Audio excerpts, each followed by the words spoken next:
Hello and welcome back to 816 660 podcast. We will be reviewing the Chiefs' last game, and we'll have all that when we come back.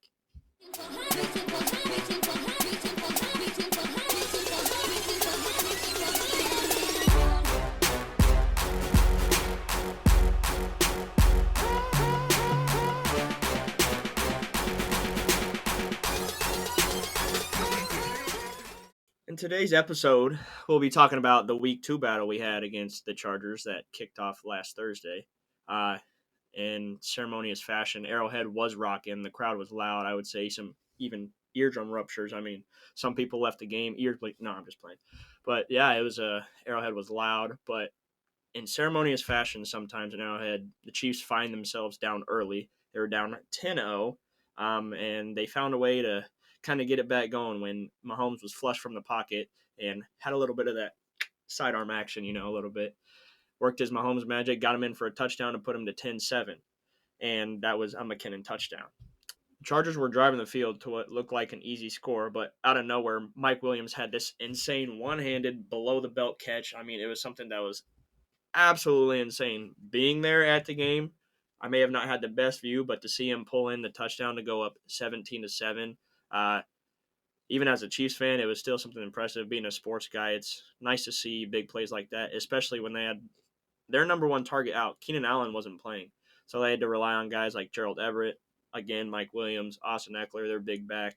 They had a couple other guys making plays for them, but those were the three main cogs that you saw for the Chargers. The Chiefs then were able to get the ball back, and they were driving the field a little bit, but they found themselves on a long 3rd and 10.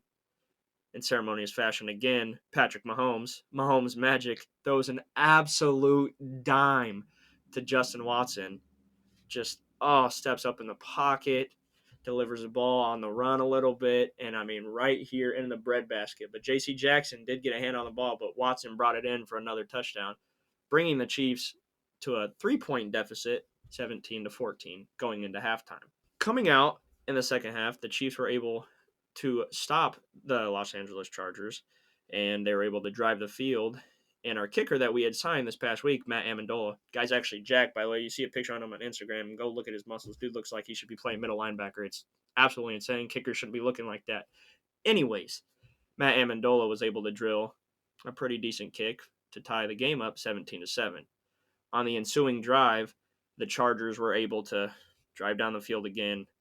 Being at the game, my sister looks at me and she goes, "Can we hold them to a field goal?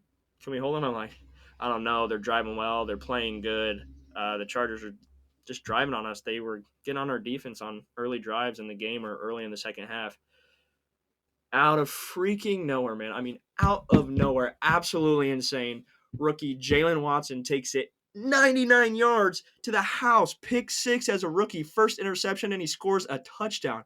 I mean, I'm jumping out of my dang seat. I'm so excited to see a rookie ball out like that and to switch the momentum, honestly, because the Chargers were driving. It was absolutely insane. I just really honestly couldn't believe it to see that happen. And Mitch Holthus, I know he was going crazy up in his booth with his always touchdown Kansas City. I'm sure he said that 45 times. That's when the eardrums erupted in Arrowhead. I mean, loud. It's just been a long time since it's really been that loud in Arrowhead. So after Jalen Watson pick six, right, the Chiefs come out, defense is looking good. The sad thing to see was on that drive, though, by the Chargers, Mike Dana laid a hit to Justin Herbert. He went down on the play, and it looked like he was holding his ribs after the play. And it's something that it catches your eye when you see, I believe, an elite quarterback go down. Not good to see for the Chargers. They're a really good football team and a very exciting football team to watch. But yeah, and then the next play, Frank Clark laid another lick to Justin Herbert, making those ribs hurt even more. And as you could see on a previous play, Justin was running for what looked like he was going to gain a first down. And when he went to go for the first down, he gave it up because he couldn't run, he couldn't breathe. He was holding his ribs a little bit, and he just dumped it off. But the next play, Justin finds it in him on a short 4th and 1. Throws a dot downfield about 45 yards to put him on the 4-yard line. They score a touchdown. Now they're down 24-27. So it gets the Chiefs fan thinking, oh my gosh, they're going to go for an onside kick. What if they get it? The onside kick. We muff it, but we recovered. So Kansas City comes away with the ball, signed, sealed, and delivered, run the rest of the clock out. Awesome. Great win at Arrowhead. The fans were rocking. The team came together well. Patty may have not had his best performance, but you know what? The defense stepped up, and that's something that's okay. It's good to see the defense come out. Like I was saying earlier, the NFL doesn't want our defense to be good. NFL fans don't want the defense to be good. They always have to be like, oh, you got to rely on Patrick Mahomes. No, we can rely on our defense now because they got those dogs. They got guys that put the hat to the ball. They got guys that fly around, 11 guys flying around every play. It's good to see. But to see also Justin Watson, a new face, get involved, Jalen Watson, the rookie, getting his pick six, just absolutely crazy, just enjoyable to watch. So the Chiefs go to 2-0 on the season. The Chargers fall to 1-1. We have the lead in the division. I mean, it's early, 2-0, 1-1. I believe the Chargers and the Chiefs are going to be all right. They're both very good football teams, both high-powered on defense and offense. It's good to see in the division. But just some injuries and things going on. I am worried as a football fan for Justin Herbert. Rib injuries are not fun to play through. Another guy I talked about earlier, Matt Amendola for the Chiefs, a guy we had signed earlier in the week, stepped in and did his job well in place of Harrison Butker. He did a great job. It was good to see that. Last year, we kind of had the same thing, but with COVID, the Nick Fry had to step in for Harrison Butker. I had never heard of that guy before in my life, but the Chiefs do a good job at finding guys that can come in and fill in while other guys are hurt or potentially on a COVID list. So you never know. It's good to see that they have a good mindset. Another highlight I would like to go over is some suspensions going on. Guys admitting to stuff, not getting suspended. Guys doing things that are very bad and only getting suspended half the season. It's kind of a league round thing. So you look at it. Willie Gay got suspended 4 games from something that happened 9 months ago. Aaron Rodgers has admitted to taking substances and things that are actually very bad for your body and very bad for you, but nothing happens to him.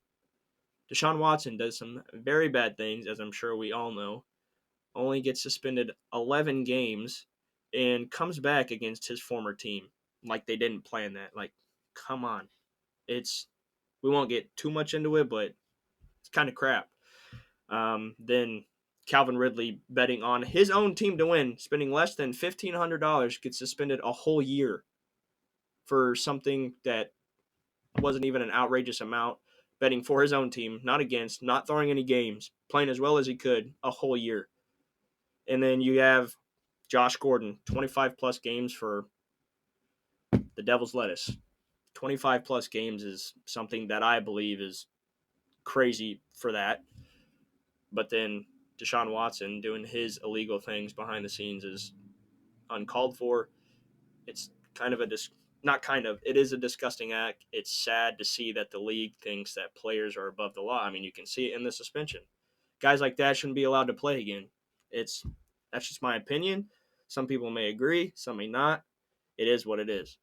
But just to see that Willie Gay, something that happened 9 months ago, for in his own home, damaged a vacuum. The man is getting suspended 4 games for damaging a vacuum. Granted, does he have to be smarter? Yes, he does. Things that he probably shouldn't have done. But something that happened 9 months ago compared to everybody else doing these substances that they're not suspended for, so they're above the league. Deshaun Watson shouldn't be allowed to play again. 11 games coming back against his former team that next game. It's just sad.